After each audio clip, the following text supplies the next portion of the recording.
The wind howled through the narrow canyon of Iron Pass, carrying with it sharp shards of snow that stung any exposed skin. Sheriff Arthur Kane tightened his coat around him as he spurred his horse along the treacherous trail. He had been tracking a band of outlaws for days, but the sudden blizzard had forced him to slow his pace.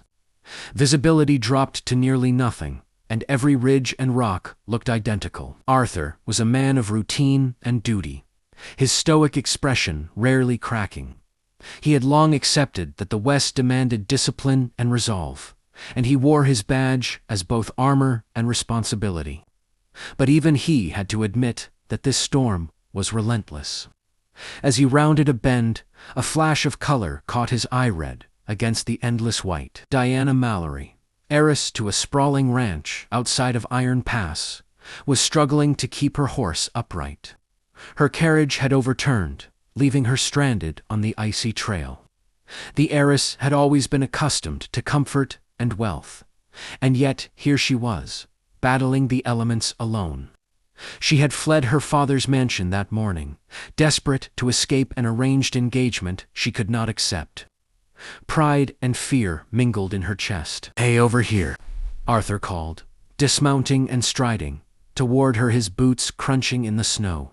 Diana looked up, relief flooding her face. He wrapped her in a blanket he had draped over his saddle, ignoring her protests. "You shouldn't have come out here alone," Arthur said gruffly. His eyes softened slightly as he studied her.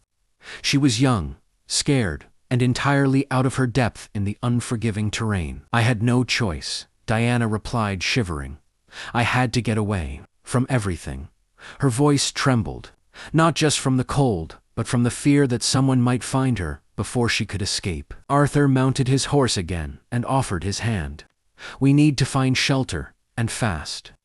The storm won't wait for either of us." Reluctantly, Diana took his hand, and together they made their slow progress toward what Arthur hoped was a safe Havana small cabin he knew of. On the edge of the pass, the journey was tense. Diana's delicate hands struggled to grip the reins, and Arthur's patience was tested at every slip of the horse. Yet, beneath the frustration, a quiet understanding began to form.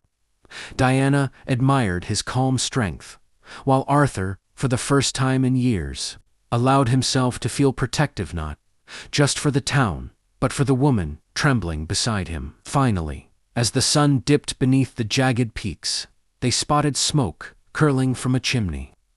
A small stone cabin stood stoic against the storm, its windows frosted but warm light spilling through. Arthur knocked firmly, and an elderly trapper answered, his eyes narrowing at the sight of strangers. "I'll stay with her, if you'll have me," Arthur said. The trapper's nod was slow, but approving. Diana's teeth chattered as Arthur led her inside. The cabin smelled of pine smoke and dried meat. Simple and unpretentious, but it was warmth enough to thaw her frozen fingers. They sat across from the fire, silent at first, letting the storm rage outside.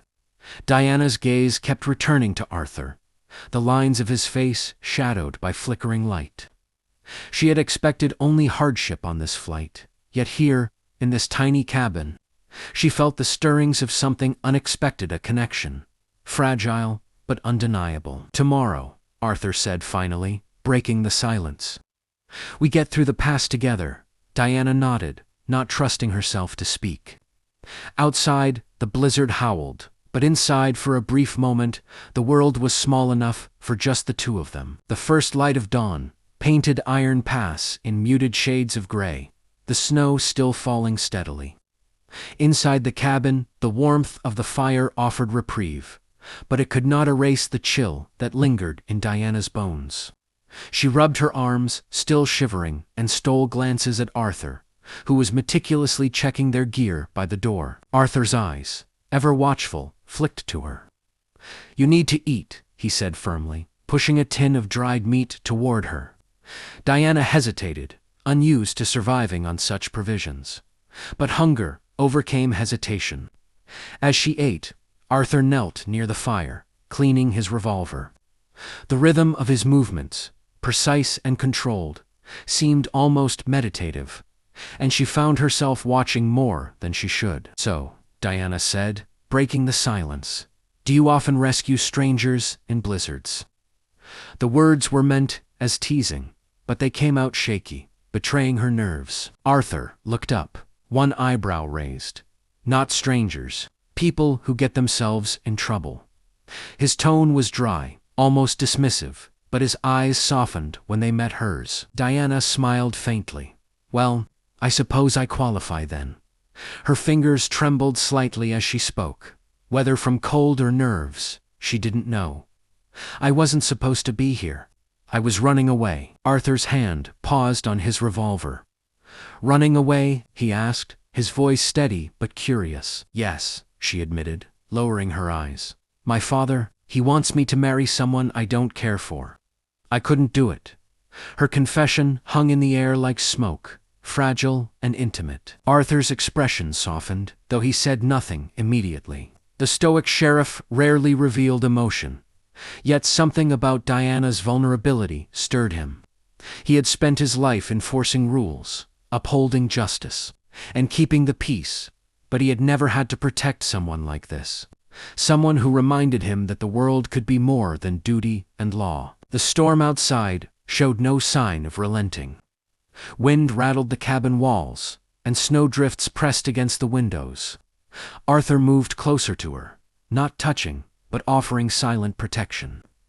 Diana felt a warmth beyond the fire, unspoken reassurance that, for the moment, she was safe. "I don't suppose your father sends someone after you," Arthur said carefully, testing the waters. Diana shook her head. "No, he doesn't even know I'm gone yet. But if I'm caught, it will be a scandal. I'll be brought back whether I want it or not." Her voice wavered, carrying the weight of fear and frustration. Arthur leaned back, considering her words. "Then we'll have to be careful. The pass isn't forgiving, and there's more than just snow to worry about." He didn't specify what dangers, but Diana understood. In Iron Pass, survival wasn't just about weather. It was about people, greed, and circumstance. Hours passed, with the two of them maintaining a tense routine. Diana gathered firewood with Arthur's guidance, and he instructed her on reading the snow tracks outside. Gradually, she realized that Arthur was not just a lawman.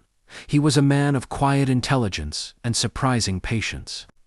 She began to see beyond the badge to the person underneath, loyal, determined, and unexpectedly kind. By evening, the storm had eased just enough for them to glimpse the trail beyond the cabin.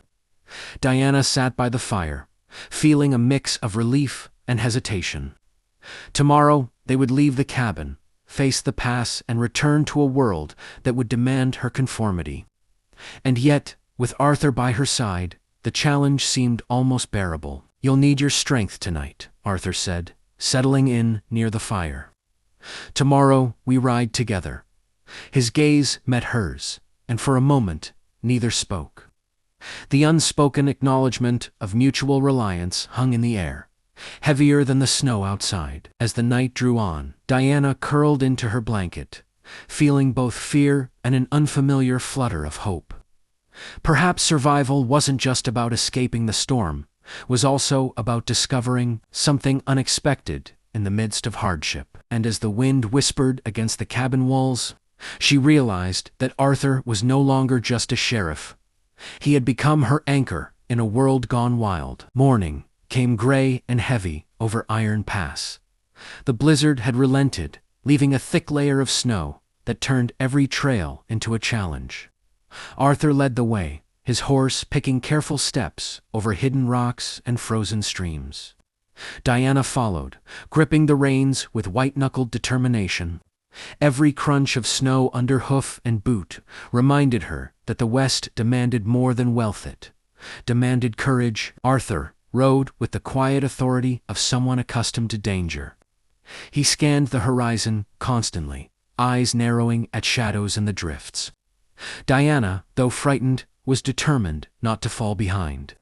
She had never known such exposure to raw nature, and the combination of fear and exhilaration sent her pulse racing. "Stay close," Arthur called over the wind.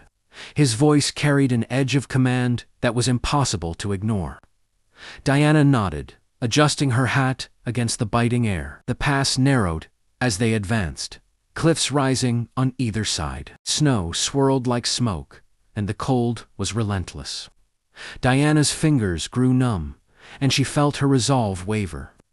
I don't know if I can keep going," she admitted, her voice shaking. Arthur turned his horse slightly, coming alongside her. "You can," he said firmly. "You're stronger than you think. I won't let you fail." His gaze met hers, and something unspoken passed between them, spark of trust, fragile but undeniable. They pressed on, the wind whipping against their faces, until a sudden sound froze them both. A branch snapped sharply under pressure, and Arthur's hand instinctively went to his holster. From behind a snowbank, a lone figure emerged, a bandit, known in these parts for raiding travelers stranded by winter storms. "Arthur Kane," the man sneered, recognizing the sheriff immediately. "Thought you could run the pass without paying the toll." Arthur's hand remained steady, and his calm, measured tone carried over the howling wind. "Back off, or you'll regret it." Diana's heart pounded. She had never seen anyone face danger with such unflinching resolve. Arthur's eyes were hard, but there was a flicker of calculation there, a mind always weighing the odds. The bandit took a step closer, hand hovering near his gun. But Arthur's horse shifted, positioning him between Diana and the threat. "You don't scare me," the bandit said, smirking. But before he could act, a sharp crack echoed across the canyon, warning shot from Arthur's revolver. The snow around the bandit's feet erupted, and he stumbled back, eyes wide. "Go," Arthur commanded. The man hesitated, then, realizing he was outmatched, vanished into the drifts.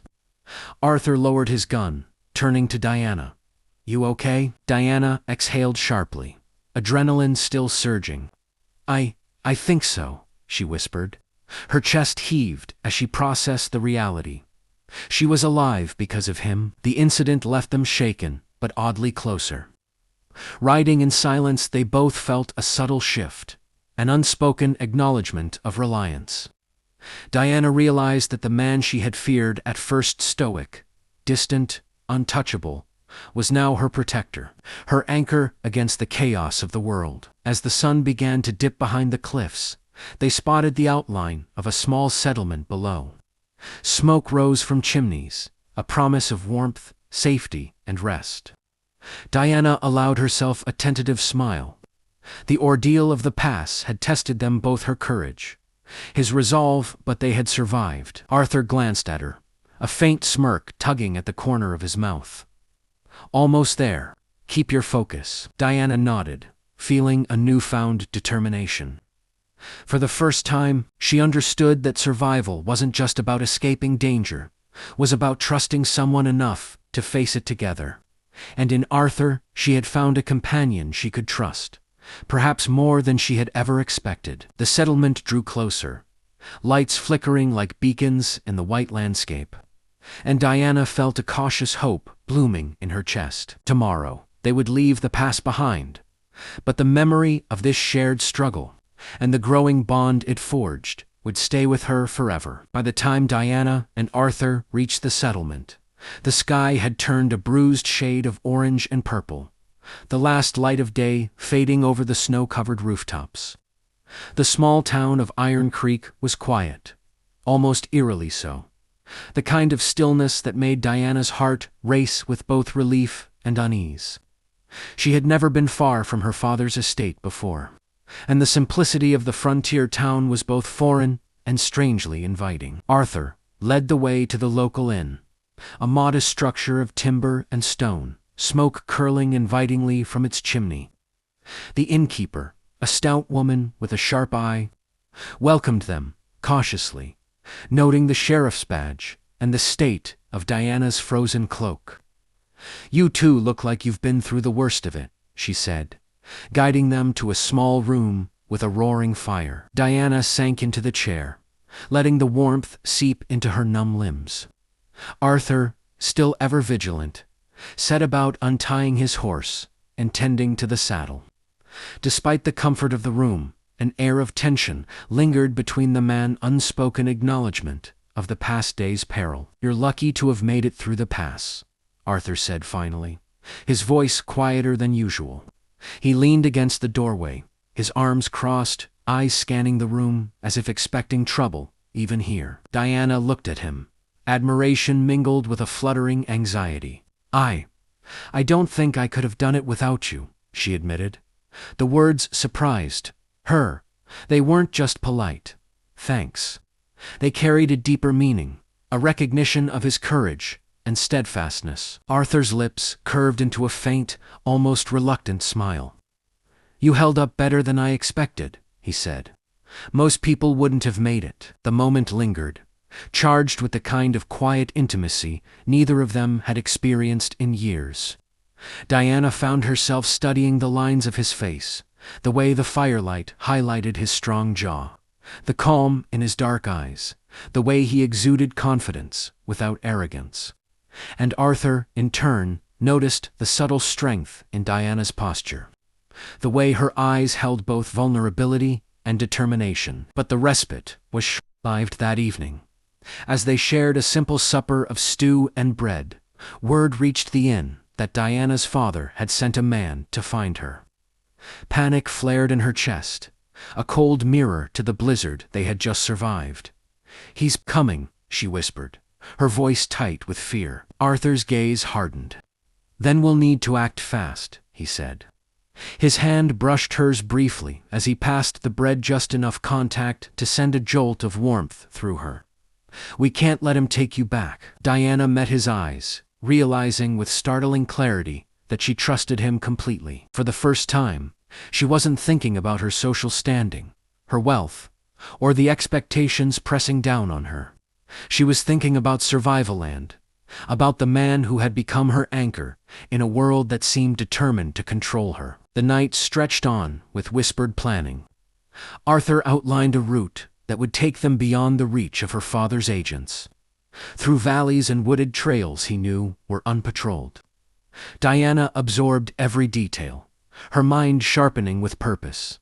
She wasn't just fleeing now, she was partnering, standing beside him rather than trailing behind. Later, as the inn settled into silence, Diana found herself sitting by the fire alone, watching Arthur as he cleaned his revolver with meticulous care. She realized, with a mixture of awe and something warmer, that this man, the stoic, unyielding sheriff, had become something she couldn't have anticipated. A companion, a protector, perhaps even more. Outside, the wind carried a softer snow, and Diana allowed herself to imagine what might come next. Survival had brought them together. Danger had tested their limits, and now the quiet of the inn offered a brief, precious pause. A pause that neither of them could ignore. Dawn broke over Iron Pass with a crisp, clear sky. The blizzard had passed entirely, leaving the world sparkling under a cold sun. Diana and Arthur mounted their horses outside the inn, the chill biting at their faces, but the determination in their eyes warmer than any fire. Today they would navigate the final stretch of the pass and face the shadow of her father's search party that had been trailing them. Arthur rode beside her, glancing at Diana. "Stay close," he warned, voice steady but tinged with something softer, a concern that went beyond mere protocol. She nodded, gripping her reins with renewed confidence. This time, fear was tempered with trust. The trail narrowed, cliffs rising sharply on either side. Snowdrifts still challenged their progress, but the worst had passed. Suddenly, a shout echoed from a ridge above, sharp and commanding. Diana's heart leaped. Her father's men had found them. Arthur nudged his horse forward. "Keep moving, don't stop," he shouted over the wind. Bullets whizzed past, and Diana felt her pulse hammering, not just from fear, but from the adrenaline of knowing she wasn't alone. Arthur's revolver barked, precise and calm, felling threats with practiced skill. Diana stayed low, trusting his lead, her own courage hardening with every step. They reached a narrow outcrop where the trail forked. Arthur guided her down the safer path, using his knowledge of the terrain to stay ahead of the searchers. Diana, despite exhaustion, felt a surge of admiration for him. Every move he made was deliberate, confident, protective, and she realized then that her feelings went deeper than gratitude. They were tied to every risk he had taken for her, every quiet glance that reassured her when words weren't enough. Finally, they crested a ridge and saw the valley beyond a sheltered forest where the snow lay undisturbed, a place they could hide until the searchers gave up. Diana's breath caught with relief. She had survived the pass, survived the storm, and survived the threat of her father's agency with Arthur by her side. Arthur dismounted and offered his hand. "We made it," he said, his voice low, almost a whisper, carrying a warmth that contrasted with the icy wind. Diana grasped his hand, feeling strength and steady reassurance. For a long moment, they simply looked at each other. No words were needed. The shared trials, the dangers, and the long hours together had spoken for them. Diana's eyes softened, her fear replaced by trust, admiration, and something more tender. Arthur stepped closer, brushing snow from her coat. Diana, his voice faltered slightly, rare crack in his usually unshakable demeanor. "I don't know what the future holds, but I do know I don't want to face it without you." Diana's lips curved into a tentative smile, then a laugh that mingled relief and joy. "I feel the same, Arthur. I think I've been waiting to say that for a long time." The wind whispered through the pines as they drew closer, the danger fading into memory. And for the first time, the pass felt less like a gauntlet, and more like a bridge one that had brought them together against impossible odds. Their hands found each other, fingers intertwining as naturally as snowflakes, drifting in a calm sky. Arthur rested his forehead against hers. "No more running. Not today. Not ever," he said. Diana nodded, leaning into him, feeling a warmth she had never expected to find in the harsh frontier. They stayed like that for a long moment, letting the snow fall around them, serene and unyielding, a mirror of the bond they had forged. And in that quiet, Diana knew she had discovered something worth more than freedom, wealth, or safety. She had discovered love. The sun dipped lower, casting golden streaks across the valley, and Diana smiled, knowing that this was just the beginning. Don't forget to like, comment, and subscribe for more Western stories.